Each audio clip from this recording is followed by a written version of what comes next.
ওদের সামনে যদি একবার জিততে পারিস তাহলেই ওদের চোখে পড়ে যাবে, তারপর দেখবি তোর নাম জগৎ জুড়ে ছড়িয়ে পড়বে।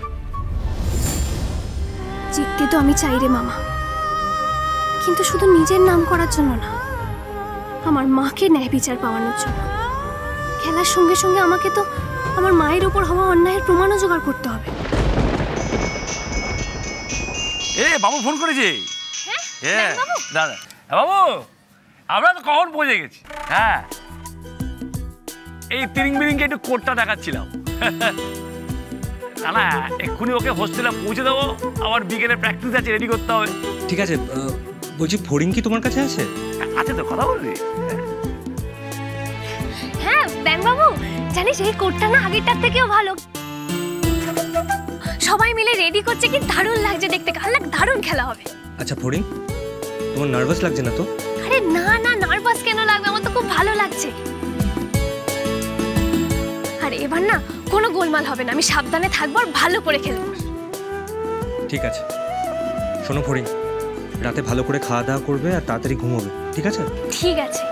ও বলছি শোন না, তুই বেশি করে জল খাচ্ছিস তো? হ্যাঁ খেয়েছি। ও বলছি কিন্তু বেশি ঠান্ডা জল খাবি না, বুঝলি, মাথা ধরে যাবে। হ্যাঁ বুঝেছি। আর দুপুরের খাওয়া সেটা নিশ্চয়ই খাসনি এখনো? এই তো এক্ষুনি খাবো। উফ জানতাম, আমি জানতাম এত অবেলা অবধি না খেয়ে থাকলে পেটে পিত্তি পড়বে। তুই না আমার একটাও কথা শুনিস না।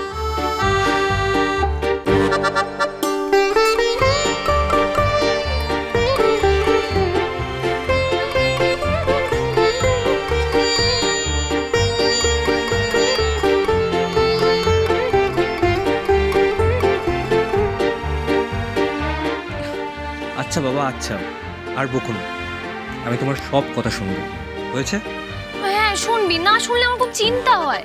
ফড়িং, ফড়িং তুমি কিন্তু খুব সাবধানে থাকবে, চোখ কান খোলা রাখবে, চারিদিক দেখে শুনে চলবে, তোমার মন যেন অন্য কোনো দিকে সরে না যায়। হ্যাঁ দেখ বাবু, ঠিক আছে। ও বলছি শোন না, ভালো কথা, ওই মাকে না পুপু মামি আর বাবিয়া দিদি সঙ্গে করে নিয়ে গেছে। বাহ ভালো হয়েছে, তাহলে তো মাকে নিয়েও আর তোমার কোনো টেনশন রইল না। তুমি এবার পুরোপুরি খেলায় মন দাও। ঠিক আছে।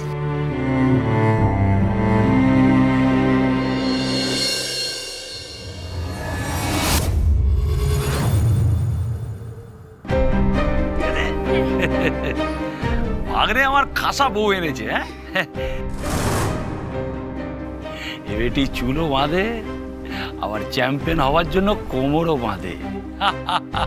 পাক্কা আছে, পাক্কা আছে।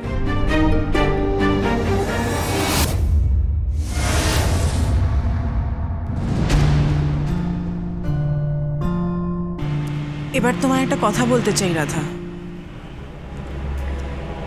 আমি জানি না কথাটা তুমি ঠিক কিভাবে নেবে, তবে কথাটা না তোমায় বলা খুব প্রয়োজন। তুমি যেদিন নির্মলের সম্পর্কে ওই কথাগুলো বলেছিলে না, তারপর ফড়িং বাড়িতে যে ঘটনাটা ঘটালো তুমি শুনেছো নিশ্চয়ই। তারপর থেকেই না রাধা আমার স্বামীর ওপর ওই বিশ্বাসের জায়গাটা না নড়ে গেছে, বলতে পারে বিশ্বাসের মূলটা নড়ে গেছে। দেখো রাধা, তুমি তো আমাকে দিদি বলেছো, বলো, দেখো চারপাশে এখানে আর কেউ নেই, শুধু তুমি আর আমি। আমাকে বিশ্বাস করে, আমাকে ভরসা করে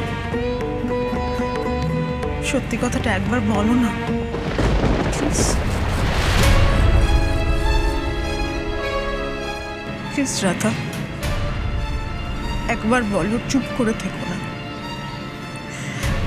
দেখো রাধা, তোমার বলা এই সত্যিটার ওপরে না আমাদের এত বছরের সম্পর্ক, বিশ্বাস, সবকিছু দাঁড়িয়ে আছে রাধা। রাধা, ও রাধা, তোমার মেয়েটার মতো আমার মেয়েটাও তো বড় হয়েছে রাধা।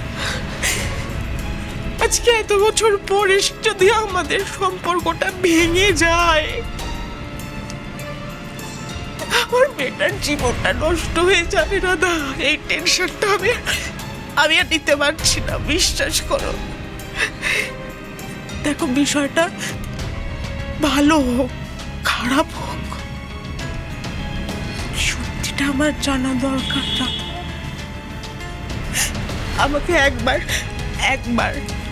একবার বলো সত্যিটা, বলো না রাধা, একবার।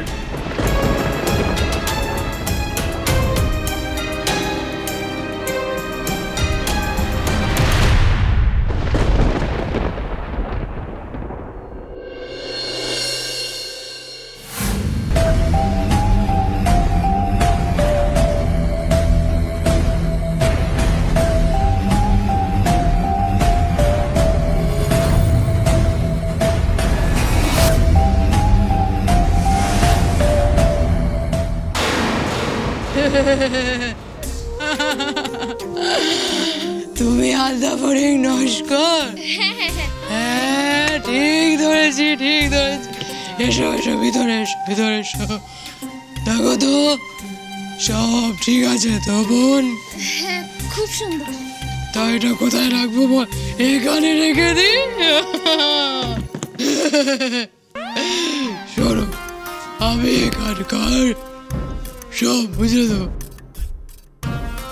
যা লাগবে আমার, আমি তোমার দেখভাল করবো, এই দায়িত্ব আমার।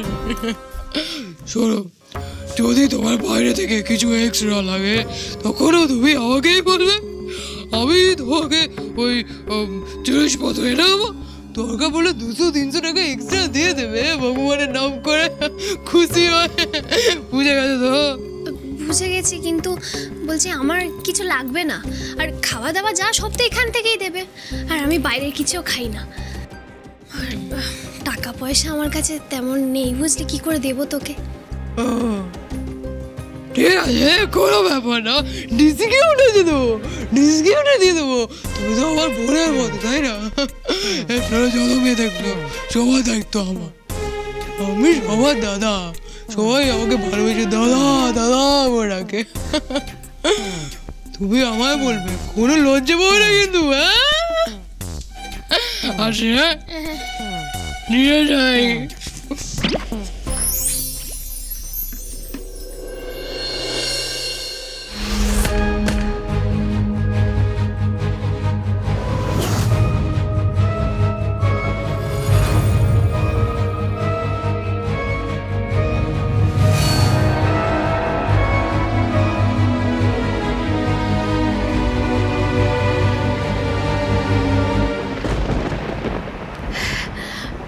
আমার মেয়েটা না খুব খুব অবুঝ দিদি,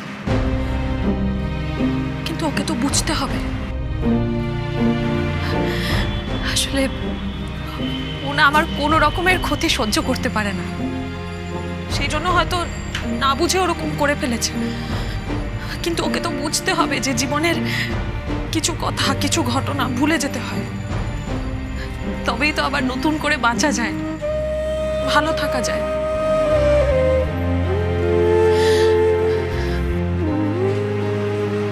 তোমার সিঁথির সিঁদুর অক্ষয় থাকুক দিদি। তুমি তোমার স্বামী সন্তান নিয়ে খুব খুব সুখে সংসার করো। তোমার মতো মানুষ, তোমার মেয়ের মতো মানুষ, তোমাদের তো ভালো থাকারই কথা, তাই না? আমি তোমাকে বলছি, তোমরা খুব খুব ভালো থাকবে। আমার বা ফড়িংয়ের জন্য তোমাদের কখনো কোনো রকমের সমস্যা হবে না।